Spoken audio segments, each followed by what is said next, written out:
आज हम पढ़ेंगे ब्लड के बारे में। देखिए ब्लड का पीएच कितना होता है।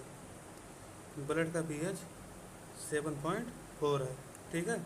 ब्लड जो है यह सॉफ्ट कनेक्टिव टिश्यू है। Soft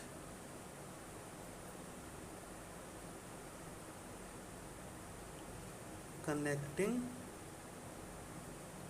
tissue. ठीक है। अगर जो हम बात करें कि ब्लड की स्टडी, तो ब्लड की स्टडी को हम हेमाटोलॉजी कहते हैं, यानी कि study of blood, study of blood, haematology.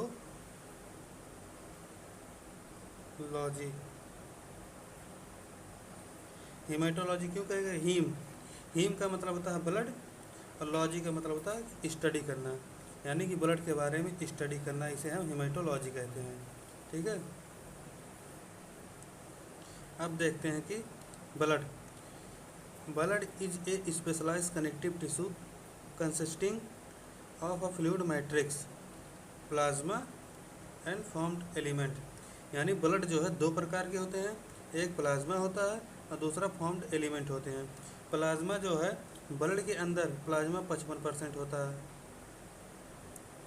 Blood के अंदर प्लाज्मा 55% होता है। फॉर्म्ड एलिमेंट जो है यह 45% होता है। अब पढ़ेंगे हम प्लाज्मा के बारे में। चलिए देखते हैं प्लाज्मा के बारे में। देखिए plasma is a extra coloured, यानी कि आप गांव में देखे होंगे कि भूसा भूसा तो देखे होंगे, जो भूसा हो मतलब भूसे के कलर का ही जो है प्लाज्मा होता है। विस्कस फ्लूइड, यानी कि हल्का चिपचिपा होता है। Consisting nearly 55% of the blood, यानी कि प्लाज्मा जो है ब्लड के अंदर 55% प्लाज्मा होता है, 45% फॉर्म्ड एलिमेंट होता है। इसमें हम बात करें तो 90 से 92% तक प्लाज्मा इज़ वाटर, यानी कि 90 से 92% तक इसमें वाटर है, और 6 से 8% तक प्रोटीन है। 6 से प्रोटीन प्रोटीन कंट्रीब्यूट 6 to 8%। देखिए fibrinogen, globulins and albumins are the major proteins, यानी कि फाइब्रिनोजन हो गया, ग्लोबुलिन्स हो गया, और एल्बुमिन्स एक और है चौथा, प्रोथ्रोम्बिन। प्रोथ्रोम्बिन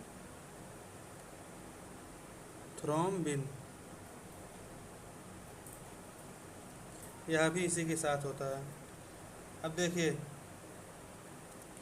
जो फाइब्रिनोजन है यह लार्जेस्ट ब्लड प्रोटीन है। यह जो है लार्जेस्ट ब्लड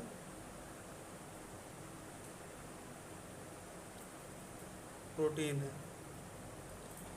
ग्लोबुलिन्स यह डिफेंस में मदद करती है।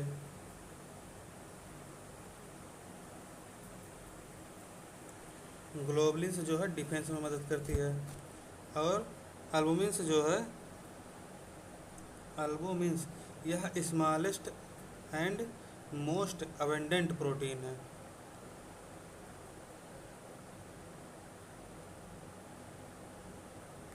स्मॉलेस्ट एंड मोस्ट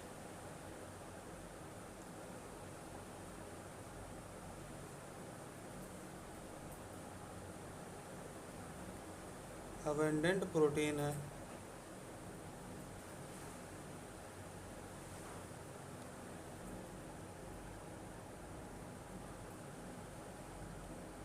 देखिए फाइब्रिनोजन जो है यह क्लॉटिंग और कोगुलेशन में मदद करता है, यानी कि जैसे जब कट वट लग जाए तब ब्लड निकलने लगता है, तो वहाँ पे फाइब्रिनोजन जो है या आके वहाँ पे क्लॉटिंग करता है और कोगुलेशन करता है, यानी कि उसे ब्लड को रोकने में मदद करता है। और ग्लोबुलिन्स जो है यह डिफेंस मैकेनिज्म में मदद करता है, यानी कि डिफेंस करने में उसे मदद करता है। सबसे पहला इसका काम है कि डिफेंस करना। एल्बुमिन्स जो है ऑस्मोटिक बैलेंस बनाए रखता है। ठीक है, आगे देखते हैं अब।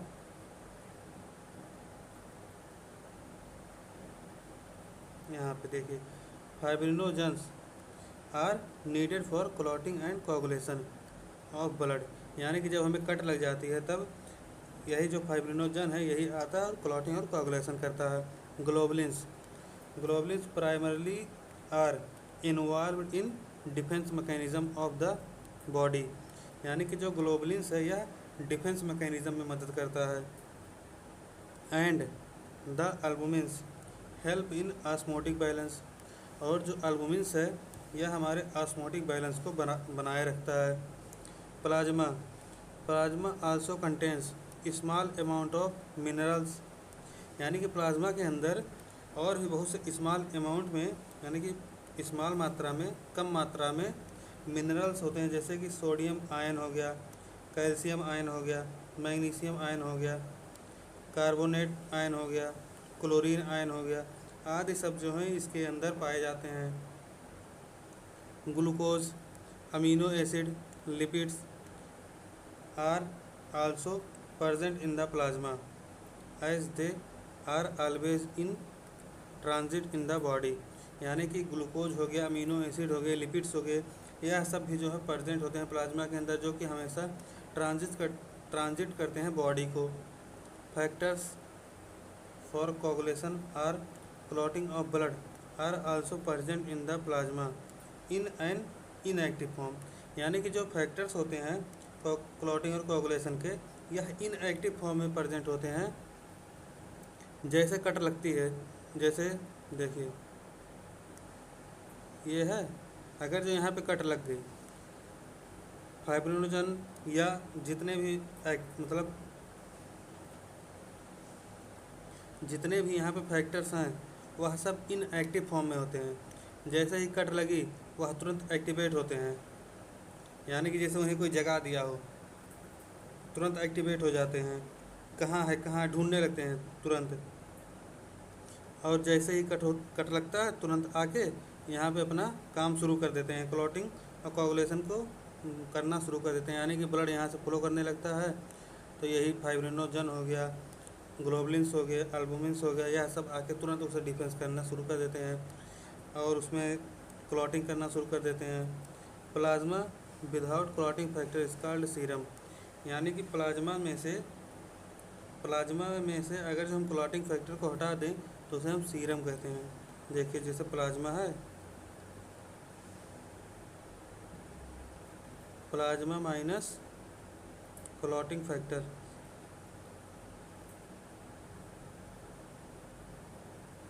प्लाज्मा माइनस क्लॉटिंग फैक्टर को हम सीरम कहते हैं,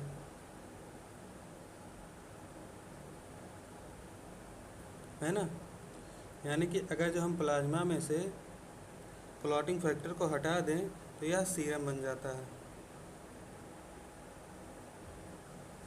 अगर हम बात करें ब्लड के बारे में तो देखिए, ब्लड जो है यह मीजोडर्म से बना होता है, यानी कि ब्लड ड्राइव जो है मीजोडर्म से है। ब्लड